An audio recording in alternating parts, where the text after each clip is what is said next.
जीवन हमें एक मौका देता है, इसलिए जब भी सही कॉलेज चुनने का समय आए तो सिर्फ मंगलायतन यूनिवर्सिटी आपके बेहतरीन भविष्य और सर्वांगीण विकास के लिए। उपराष्ट्रपति पद के लिए चुनाव का ऐलान हो गया है।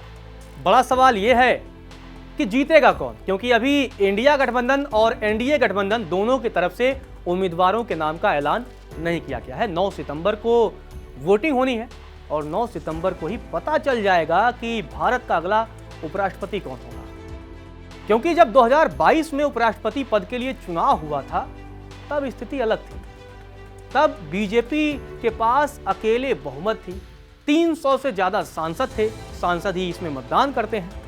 और तब भारतीय जनता पार्टी ने जगदीप धनखड़ को उम्मीदवार बनाया और एक तरफा जीत हासिल कर ली। लेकिन क्या अब जब उपराष्ट्रपति पद के लिए चुनाव होने वाले हैं तो बीजेपी और एनडीए की राह आसान है, या इंडिया गठबंधन विपक्षी दल एनडीए की मुश्किलें बढ़ा देंगे? आंकड़ों का गणित क्या है, किसके पक्ष में ज्यादा वोट है? क्योंकि इस बार आप देखेंगे कि 2022 में जैसे भारतीय जनता पार्टी ने जिसको चाहा राष्ट्रपति का उम्मीदवार बनाया, जिसको चाहा जो है उपराष्ट्रपति का उम्मीदवार बनाया, लेकिन अब सिचुएशन बदल गया है। 2024 लोकसभा चुनाव के नतीजों के बाद से स्थिति बहुत बदल गई है। भारतीय जनता पार्टी के पास लोकसभा में 240 सीटें हैं, उसके बाद से स्थितियां बदली।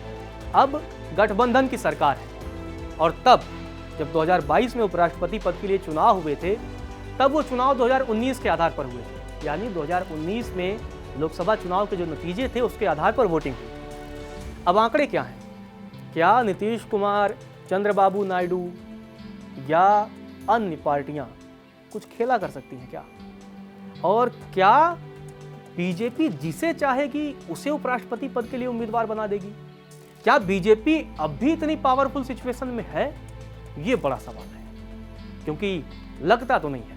इस बार कहीं ना कहीं उसे सहयोगियों से राय लेनी पड़ेगी और डिस्कस करना पड़ेगा कि किसे उम्मीदवार बनाए, आप लोग किसके नाम पर समर्थन करेंगे। हो सके उसमें क्षेत्र का, राज्य का भी ध्यान रखा जाए, हो सके उसमें जातिगत फैक्टर भी हो और पार्टियों का भी फैक्टर हो, क्योंकि इस बार बीजेपी के हाथ में सिंगल हैंडली पावर नहीं है। और अगर क्या होगा, कुछ बाजी पलट जाए, बीजेपी के जो तमाम सहयोगी दल हैं अगर गलती से क्रॉस वोटिंग कर देते हैं तो कहीं विपक्षी गठबंधन का उम्मीदवार न जीत जाए, तो क्या होगा अगर विपक्षी गठबंधन का उम्मीदवार जीत जाएगा? उसका फर्क आपको राज्यसभा में दिखाई देगा, क्योंकि धनखड़ पर लगातार ये आरोप लगते रहे कि वो भारतीय जनता पार्टी की तरफ से पक्ष लेते हैं, विरोधियों के साथ पक्षपात करते हैं। तो ऐसे में अगर कहीं विपक्षी दल का कैंडिडेट अगर जीत जाता है तो अगले 5 साल के लिए राज्यसभा की कमान उसके पास होगी। ऐसे सिचुएशन में भारतीय जनता पार्टी और एनडीए के लिए मुश्किलें बढ़ जाएंगी। लेकिन वोटों का गणित क्या है और कौन जीत सकता है, ये बड़ा सवाल है। वो हम आपको आंकड़ों के जरिए बता रहे हैं और आपको बता रहे हैं कि किसकी जीत पक्की है। और सवाल साथ ही ये भी बताएंगे आपको कि क्या बाजी पलट भी सकती है। दरअसल जिस तरीके से विपक्षी गठबंधन अब एकता दिखा रही है और हो सके कि इस तरीके का कैंडिडेट अगर विपक्ष की तरफ से कहीं आ गया कि हो सके नीतीश कुमार या चंद्रबाबू नायडू या किसी अन्य का समर्थन करना मजबूरी बन जाए, क्योंकि राजनीति में कुछ भी हो सकता है। तो सबसे पहले आपको आंकड़े बताते हैं। आपको बता दें कि मौजूदा समय में दोनों सदनों की कुल प्रभावी संख्या 782 है, यानी कि यही 782 लोग मतदान करेंगे। 782 वोटों की संख्या है और जीतने के लिए 392 वोटों की जरूरत होगी, यानी जिसके पक्ष में 392 और उससे ज्यादा वोट पड़ जाएंगे वो भारत का अगला उपराष्ट्रपति होगा। और आपको अब पार्टियों के हिसाब से संख्या बताते हैं, गठबंधन के हिसाब से बताते हैं।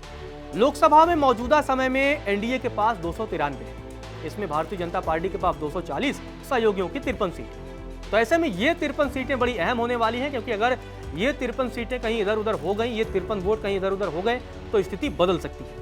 आपको बता दें लोकसभा में इंडिया के पास 234 है। हालांकि इंडिया को अगर अपने उम्मीदवार को जिताना है तो कड़ी मशक्कत करना होगा। राज्यसभा में एनडीए के पास 130 है, इसमें भारतीय जनता पार्टी के पास अकेले 99 सीटें हैं, तो 130 यहाँ है, 293 वहां है। राज्यसभा में इंडिया गठबंधन यानी विपक्षी दलों के पास 79 वोट है और इस तरीके से दोनों सदनों में एनडीए के पास मिलाकर के 423 आंकड़ा हो जाता है और इंडिया के पास 313 वोट होगा। और अब आपको 2022 के आंकड़े बता देते हैं। जब 2022 में चुनाव हुए थे तब जगदीप धनखड़ को 528 वोट मिले थे। भारतीय जनता पार्टी और एनडीए के सारे उम्मीदवारों ने वोट कर दिया था। आप देखिए, एक तरफा जीत उन्होंने हासिल की थी। और जबकि विपक्षी गठबंधन के उम्मीदवार मार्गरेट अल्वा थी, उन्हें 182 वोट मिले थे। तो संसद में मौजूदा समय में 423 बनाम 313 का आंकड़ा है और जीतने के लिए चाहिए 392। तो 392 वोट चाहिए। एनडीए के पास 423 है और इंडिया के पास 313। बड़ा दिलचस्प मुकाबला है, क्योंकि आप देखेंगे एनडीए के पास कितनी ज्यादा है, 23 उधर 8 इधर, 31 वोट मात्र ज्यादा है।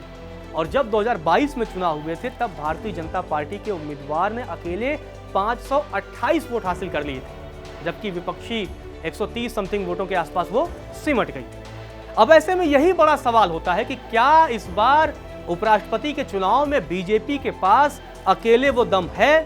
क्या किसी भी नाम पर बीजेपी आसानी से मुहर लगा लेगी? ये बड़ा सवाल रहने वाला है, क्योंकि इस बार का जो उपराष्ट्रपति चुनाव है वो काफी रोचक होने वाला है। 2017 में जब चुनाव हुए उपराष्ट्रपति के लिए, तब भी भारतीय जनता पार्टी ने आराम से बनवा लिया वेंकैया नायडू को।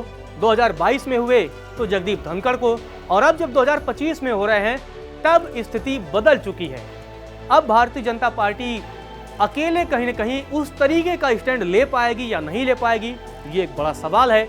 और क्या भारतीय जनता पार्टी अपने सहयोगी गठबंधनों को, जो भी सहयोगी दल हैं, उसमें सबसे बड़े सहयोगी दल जेडीयू और चंद्रबाबू नायडू की टीडीपी है, ये दोनों दल केंद्र की सत्ता में अहम भूमिका निभा रहे हैं। अगर 3 पहिए हैं सरकार के, तो इन 3 पहियों में 2 साइड के पहिए, एक जेडीयू और एक टीडीपी है। तो अब इनको साथ लेकर चलना है और ऐसे उम्मीदवार को देना होगा जिनके नाम पर बवाल ना मचे, जिनके नाम पर एनडीए के वोट बटे ना। तो ये सब बड़े मसले हैं। अब यही देखना दिलचस्प होगा कि क्या इंडिया गठबंधन कोई ऐसा उम्मीदवार उतार देता है जिसके नाम पर शायद भारतीय जनता पार्टी के साथ जो गठबंधन में शामिल दल हैं वो उनकी तरफ फेवर कर दें। ये बड़ा रोचक होने वाला है। असली लड़ाई होगी चेहरे पर। चेहरा कौन होता है? क्योंकि मौजूदा समय में हरिवंश को लेकर बड़ी चर्चा हो रही है, जो कि जेडीयू के नेता हैं और राज्यसभा के उपसभापति भी हैं। लेकिन अब उम्मीदवार एनडीए की तरफ से कौन होगा, इंडिया की तरफ से कौन होगा, ये भी बड़ा दिलचस्प होगा। लेकिन अब स्थिति बदली हुई नजर आ रही है और इस बदलती राजनीतिक परिदृश्य में क्या कुछ होगा 9 सितंबर को पता चलेगा। जब उपराष्ट्रपति चुनाव के लिए वोटिंग होगी, उसी दिन काउंटिंग भी होगी, नतीजे आ जाएंगे और तभी पता चलेगा कि भारत का अगला उपराष्ट्रपति कौन होगा। लेकिन ये वो आंकड़े थे, क्योंकि 392 वोट चाहिए, एनडीए के पास 423 है, इंडिया के पास 313 है। ऐसे में अभी तो क्लियर लग रहा है कि एनडीए का जो भी उम्मीदवार होगा वो जीत जाएगा आसानी से। लेकिन एनडीए, अगर एनडीए के दलों में मतभेद होता है, एनडीए के दलों में किसी तरीके की क्रॉस वोटिंग होती है, तो मुकाबला काफी रोचक होने वाला है। फिलहाल के लिए इस वीडियो में इतना ही। बाकी आप कमेंट करके बताइए कि आपको कौन लगता है किसका उम्मीदवार जीत सकता है।